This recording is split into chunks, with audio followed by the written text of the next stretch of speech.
Top 10 terrifying facts about Dubai. The world's most luxurious city hides a money hell. Number 1. Don't touch it if you see it. A nightmare. 99% of people can't stand Dubai, a city known for its skyscrapers, supercars, and gold and beautiful models, is a Middle Eastern wonder. It attracts over 16 million international tourists every year. It is one of the most luxurious and modern cities in the world. However, behind the dazzling skyline and limitless capital, some shocking truths lie hidden. Sweatshop construction, class oppression, and censorship, environmental costs, and human rights issues are quietly building the darkest side of this desert empire. Today, follow Journey Journals and let us take a look at 10 terrifying facts about Dubai that you probably do not know. Top 10. Asian slavery behind the miraculous buildings. In Dubai, prosperity seems to follow like a shadow. This city boasts 33 super tall buildings exceeding 300 meters in height. With 265 skyscrapers, over 150 meters tall, it ranks first globally. And among them, the Burj Khalifa soars through the clouds at a breathtaking 828 meters. It is the world's tallest building. For tourists, this is the pinnacle of modern engineering. But what you may not know is behind this glory lies a continuation of modern slavery. Statistics show that the entire construction industry in the UAE employs over 500,000 foreign workers. They are the true driving force behind these cities, epitomized by Dubai, working day and night to build this illusion of prosperity. The vast majority of these workers come from South and Southeast Asia, including India, Bangladesh, Nepal, and the Philippines. In the UAE's workforce as a whole, foreign workers are estimated to be over 90%. At the height of Dubai's construction boom, nearly half of the resident population toiled on construction sites. Not far from downtown Dubai, there is a workers' camp known as Sonapur, literally translated as land of gold. But in reality, this has nothing to do with Zen or gold. In summer, the daytime temperature easily exceeds 45 degrees Celsius. The apparent temperature even reaches 62 degrees. In this scorching heat, foreign workers work up to 14 hours a day. Local workers, however, are limited to 8 hours. Their wages are worlds apart. Foreign workers only earn $150 to $300 a month, while the minimum wage for locals is $1,200 to $2,400. The difference is enormous. This is more than just oppression. It is a systematic exploitation. Under the kafala system, workers are forced into complete dependence on their sponsors. The contract restricts their right to change jobs or return home. Even if their wages are overdue, under extremely harsh conditions, workers are still unable to leave their jobs. Even more shockingly, some companies even charge exorbitant fees under the pretext of returning passports. Some construction companies have even been exposed for there is an unspoken rule: no passport, no job, and the UAE government mandates that all migrant workers undergo mandatory health checks. If they test positive for HIV, tuberculosis, hepatitis, or other infectious diseases, even if they have been settled for years, they will be immediately detained and deported. Human life is rendered insignificant here. According to a joint report by several human rights organizations, the report on migrant worker deaths in the Gulf states indicates that as many as 10,000 South Asian and Southeast Asian migrant workers die in the Gulf states each year. Most of these deaths are not properly investigated, often being casually recorded as natural causes or cardiac arrest. Dubai's economic miracle is closely tied to soaring oil prices and foreign investment. From 2000 to 2009, the UAE's GDP grew at an astonishing average annual rate of 6.62%. But beneath this prosperity was the systematic erosion of the rights of countless low-level laborers. They had no social security, no legal protection, no medical care. Their labor built the glory of this land. Their suffering is hidden by the shadows of skyscrapers. Top 9. Animal graves. Walking a tiger might sound absurd, but in Dubai, it is commonplace. Over the past decade, on Dubai's beaches, roads, and even in upscale residential areas, people have repeatedly witnessed tigers, cheetahs, and lions, among other wild animals, acting affectionately beside their owners, as docile as a pet dog raised in a family. Even Crown Prince of Dubai, Sheikh Hamdan bin Mohammed Al Maktoum once posted a photo of himself with a lion on social media. But this is not simply due to a fondness. It stems from a dark desire in the hearts of the wealthy. So where do these animals come from? The answer is far from glamorous. These large felines, they are often illegally captured and smuggled in. For example, a pair of tiger cubs can fetch around $3,000 on the black market, while rare white lions can cost as much as $50,000. According to estimates by TRFIC, the International Wildlife Trade Monitoring Network, the global illegal wildlife trade market is worth hundreds of millions of dollars, and the UAE is one of the main consumer markets. These people treat wild animals as pets, and this love often turns into cruel abuse in reality. Purchased wild animals are usually kept in cramped cages, lacking a suitable environment and care. Once the animals grow up, the cost of keeping them increases dramatically, and the danger increases, so they are killed or abandoned by their owners. Some private rescuers, like Jassim Al-Akroubi, have had to take on these abandoned beasts, with difficulty caring for them in wildlife parks. With government support, this practice has been widely debated. For a long time, there was little legal regulation until 2016, when the UAE federal government finally enacted Federal Decree No. 22 on animal welfare. Strictly prohibited except for zoos, wildlife parks, circuses, and scientific breeding institutions. Any individual or organization keeping wild or exotic animals. Since 2017, any violator can be fined up to $136,000 and face imprisonment.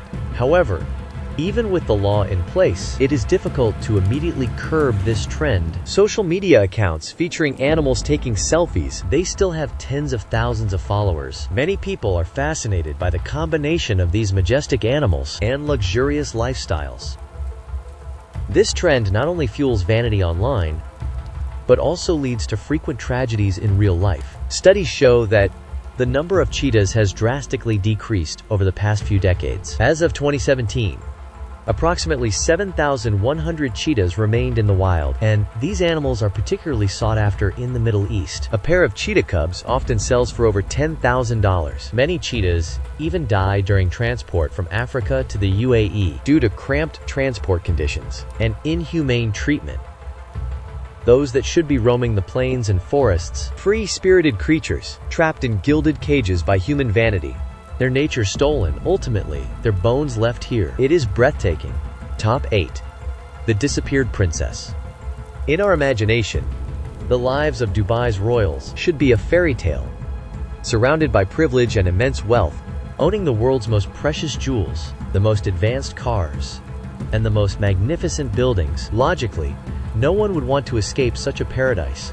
So why are there frequent rumors online of the princess's disappearance, risking her life to pursue freedom? Because many people do not know that the royal family actually treats its female members. They are subject to extremely strict control. Their freedom of movement, speech, and even personal safety are often restricted. Once an incident occurs that is detrimental to the family's image, information is immediately blocked and they are silenced completely. Princess Latifah's experience is particularly shocking. In 2018, she meticulously planned an escape. She attempted to flee with a former American military officer. Haya al-Hujair's yacht fled to India, but less than 100 miles from the Indian coast, she was forcibly taken aback by armed men. Unexpectedly, the royal family announced to the outside world that she had gone missing. As a result, the princess was forced into hiding for 2 years. Latifah's friends later provided the BBC with videos of her secretly recorded in her prison villa. Secretly recorded videos. She described being guarded daily by multiple police officers and police women. The windows were sealed shut. She had absolutely no freedom. At the time, the UN Human Rights Office requested that the UAE government provide proof of Latifah's life. However, the royal family's response was a vague statement that she was at home receiving care from her family and a medical team. They did not provide any photos or videos as evidence. Equally disturbing is the fate of Princess Shamsa. In 2000, she successfully escaped surveillance in Cambridge, England, only to be, within 9 short weeks, tracked down and returned to Dubai by agents of the royal family. She has not been heard from since.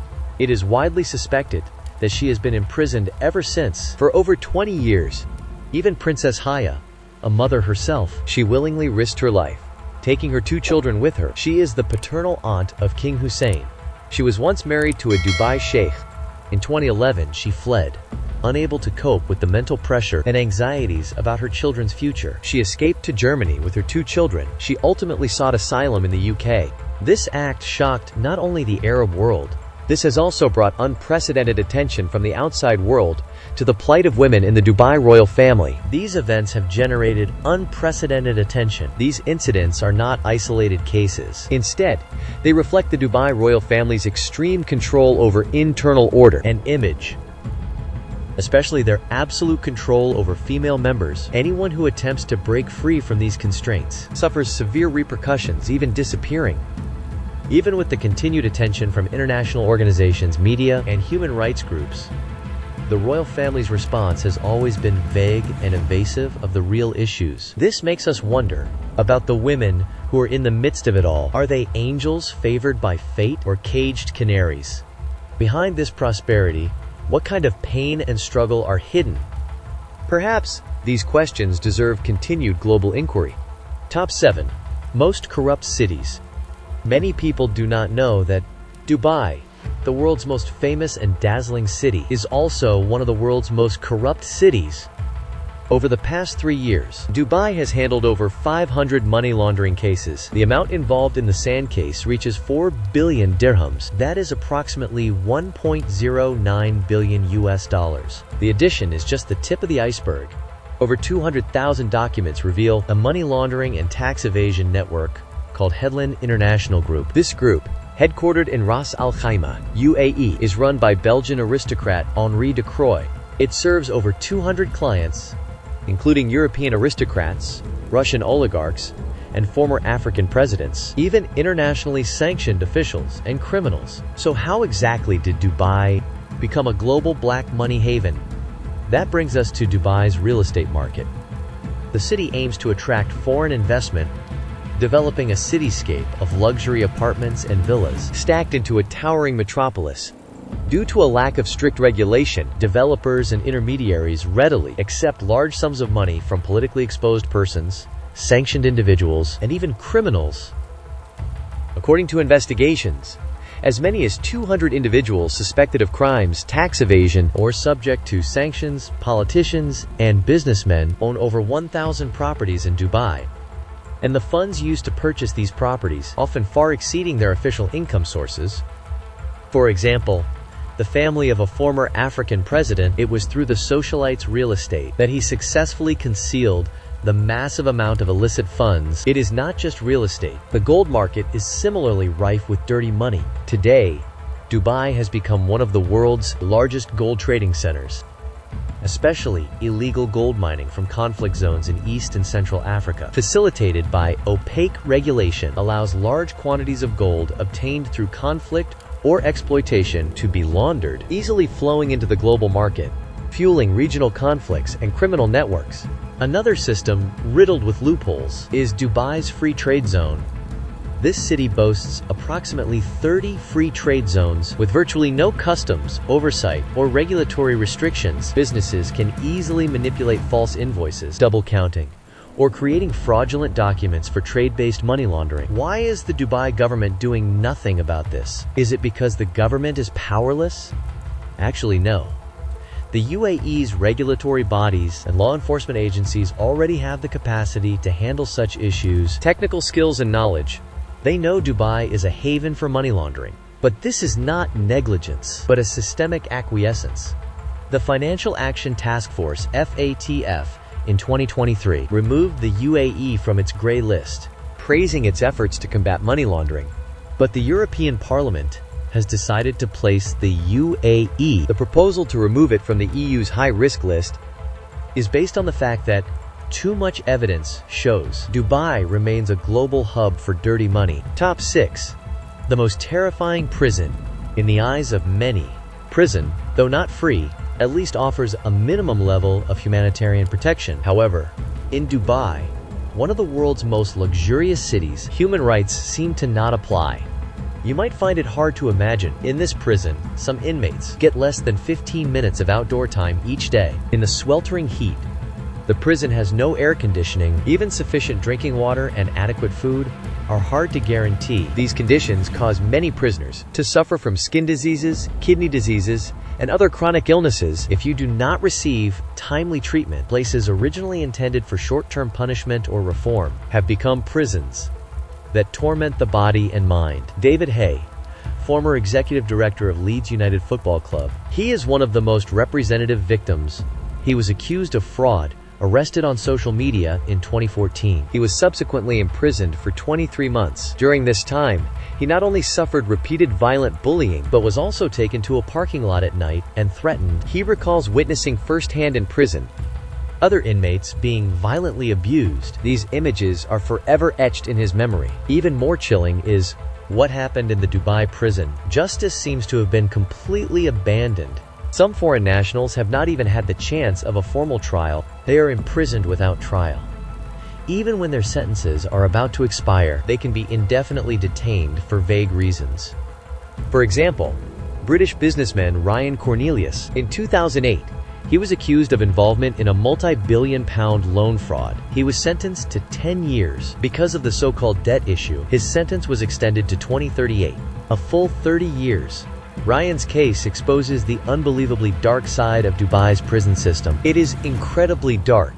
He is well over 70 years old and should have been released according to the UAE constitution, but his appeal for special clemency was rejected. Even an endorsement from the British Foreign Office could not change the outcome. While in prison, he contracted tuberculosis and COVID-19. A long-term lack of sunlight and fresh air, coupled with high blood pressure and other health problems, led to a steady deterioration in his health. And while in prison, a prison guard even asked him to sign a document written in Arabic, claimed that human rights were not violated. After he refused to sign, the prison guard then started to pressure him and closed the prison's food store, leaving prisoners without proper food for days. Faced with these human rights abuses, many imprisoned foreign nationals had nowhere to turn. Even though the British embassy claimed at the time he was in almost daily contact with David Haig.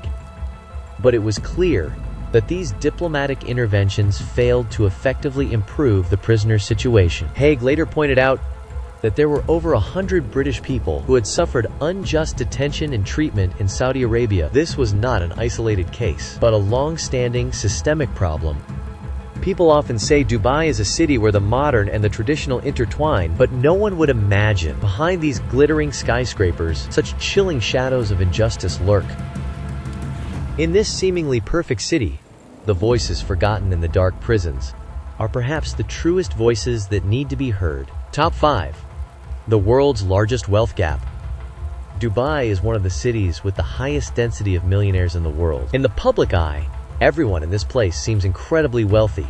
However, what you do not know is this glamorous facade is a celebration of the wealthy class. A vast chasm separates the lower classes from them. What has caused such an astonishing social divide in this society? It turns out that this city's social structure is rigidly divided into 3 classes: local Emiratis, the foreign middle class, and the lowest strata of foreign laborers. Healthcare caters to the local Emiratis, about 10% of the total population. They control the vast majority of resources and power, living lives of extreme luxury. But the city's normal operation relies on the more than 80% foreign population to maintain it. For some foreign upper-middle-class people, this is a good place to get high salaries and low taxes. They live comfortably, with maids, cooks, and drivers. Going out to fancy restaurants is commonplace. But most expatriates are not so lucky. They work in fast food restaurants, on construction sites, and in street cleaning, etc. Most people earn less than $300 a month. Life is hard. Even more shocking is the living conditions faced by the lowest level migrant workers. Their living conditions far exceed the description of hard. In Dubai, new skyscrapers and malls are built every day. The builders behind it all are these laborers.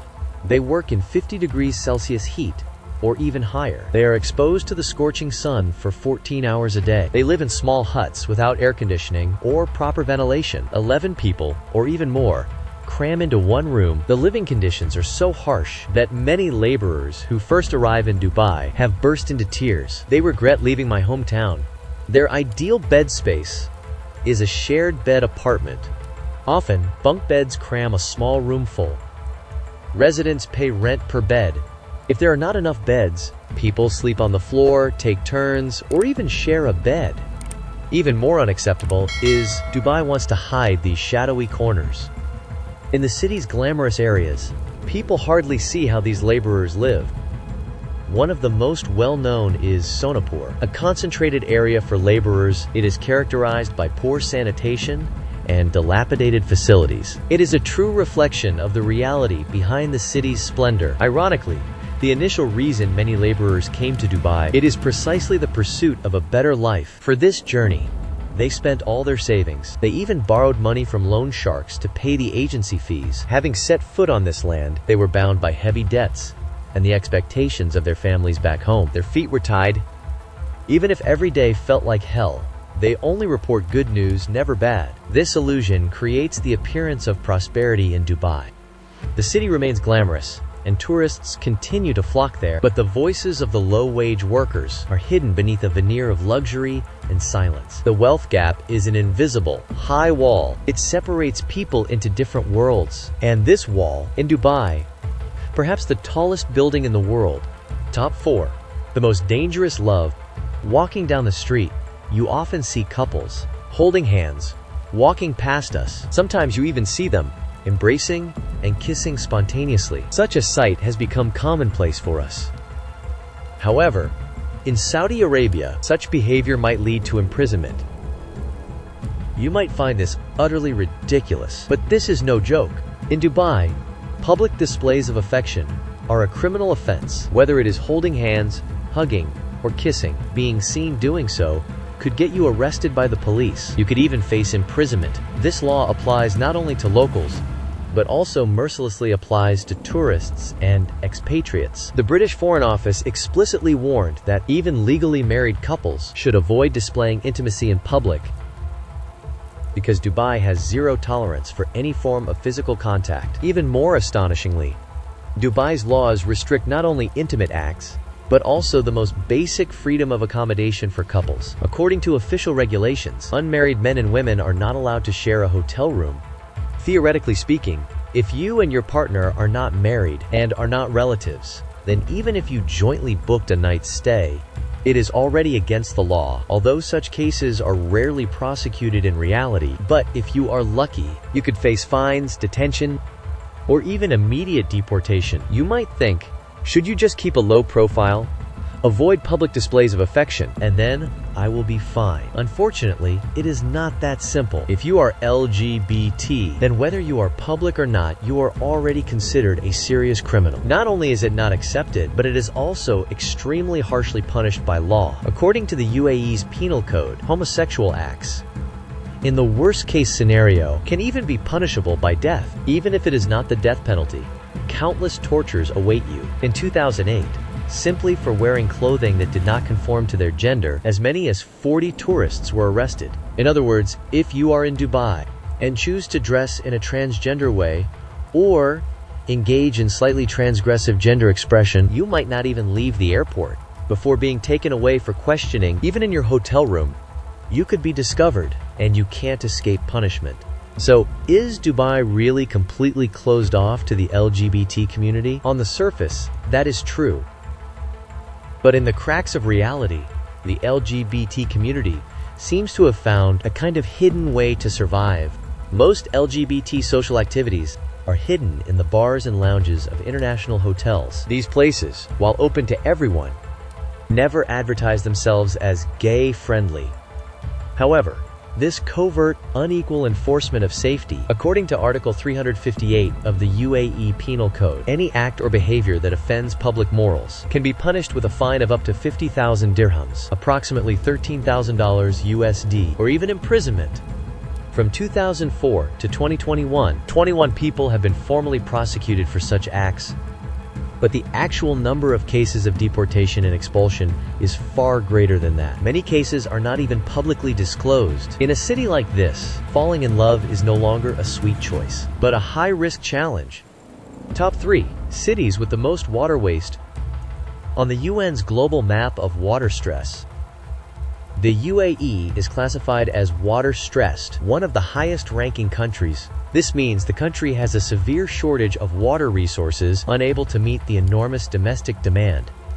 However, in a country where water resources should be extremely scarce, per capita water consumption is surprisingly high. According to a 2011 report by the Dubai School of Government, the UAE's daily per capita water consumption is as high as 550 liters. It is more than double the global average of 250 liters. And for residents living in detached villa areas, this number can even reach 1,710 liters per day, 70% of which is used for irrigating gardens.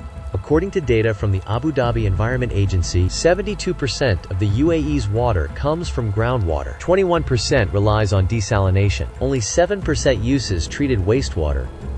Although this is already a high degree of reliance on non-traditional water sources, what is even more surprising is that much of the treated water is not being used effectively. Instead, it is being directly discharged. Experts point out that treated wastewater can usually be used for purposes such as irrigating green spaces. However, the distribution system's imperfections, this water often does not reach its destination on time. It can be poured into streams and wasted. This raises an interesting question. A city in the desert, why use such a large amount of precious drinking water to water flowers and grass? This is actually related to Dubai's long-standing preference for a luxurious lifestyle. Golf courses, palaces, and desalination plants, and large green spaces all require significant irrigation, and this water is often not cheap treated water.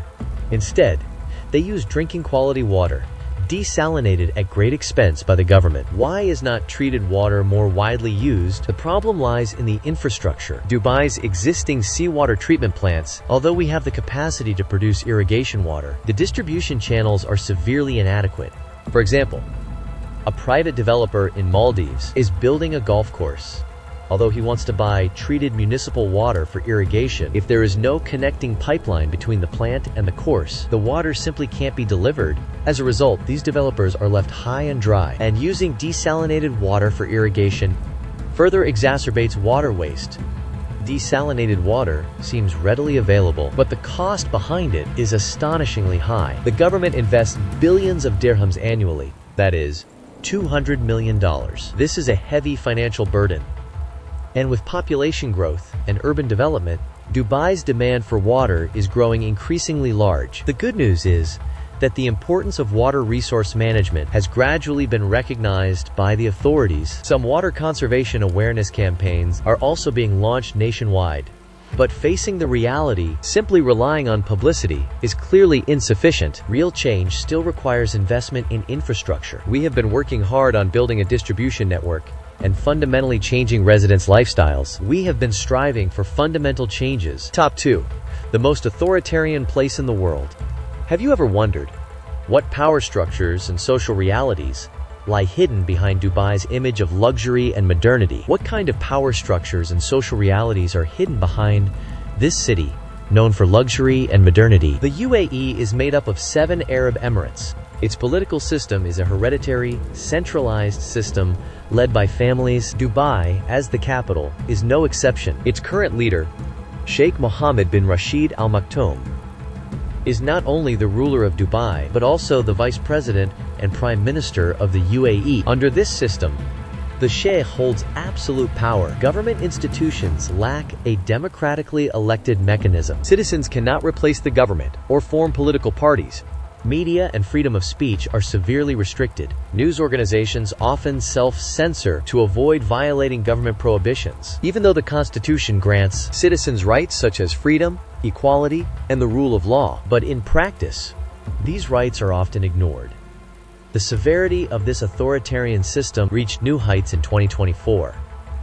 At that time, 43 human rights activists were sentenced to life imprisonment for alleged links to the Muslim Brotherhood. Among the 43 were human rights defenders, including human rights defender Mohammed Abdel Rahman Al-Rokan.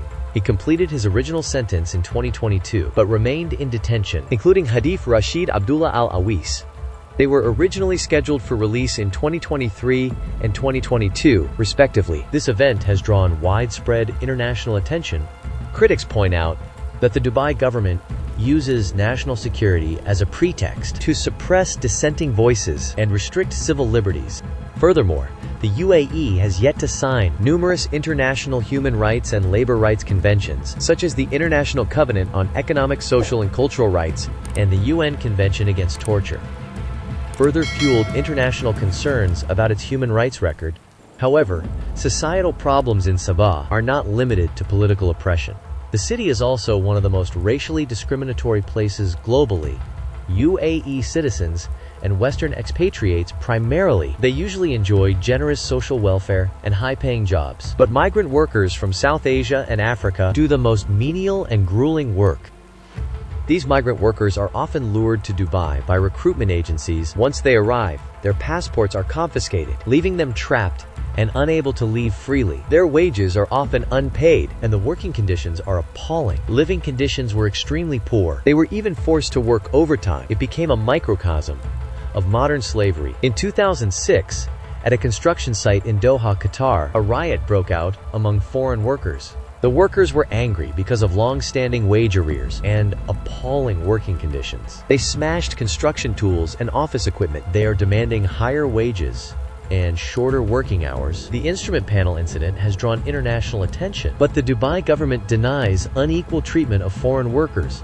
They are seeking to restrict workers' rights to form unions. Although the government has said it will allow unions to be formed, progress has been minimal.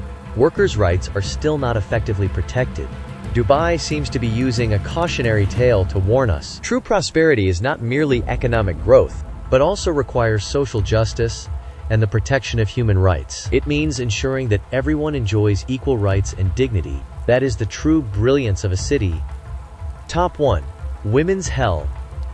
As we mentioned above, even royal women face various safety risks. So what realities do ordinary women in society face? The answer to this question is far more brutal than most people imagine. On the surface, women can work, they can vote, and they can inherit their parents' property. And legally speaking, the UAE does, in many ways, grant women certain basic rights. However, the reality in Dubai is not the same as the law. It is not as glamorous as described. First, it is important to understand that this region's overall gender equality score is among the lowest globally. According to the World Economic Forum's Global Gender Gap Report, the UAE ranks 120th out of 153 countries. That is far below the global average. It is also worth noting that the UAE's anti-discrimination laws, gender and sexuality were not included in the definition of discrimination. When women tried to uphold their rights, the law would not be on their side. In 2013, a Norwegian woman named Marte Deborah Dalelv was harassed by a male colleague while on a business trip. She bravely reported it to the Dubai police, only to find herself accused of charges included visa violations, illegal drinking, and perjury. She was ultimately sentenced to 16 months. Although she was eventually pardoned and allowed to leave the country, the incident sent a clear message. In Dubai, women, even victims, can easily become criminals. Her assailant, on the other hand, was sentenced to 13 months for illegal drinking and visa violations. The bullying accusations were completely erased. This is not only a perversion of the legal system, but also a blatant disregard for women's rights. And this is just the tip of the iceberg. In recent years, there have been more and more reports exposing the hidden traps behind the modeling industry. According to investigations by Russian and Ukrainian media, between 2015 and 2022, over 400 Eastern European women have disappeared after accepting offers for high-paying modeling jobs. Their last known locations were mostly in Dubai. Ukrainian model Maria Kovalchuk was one of them.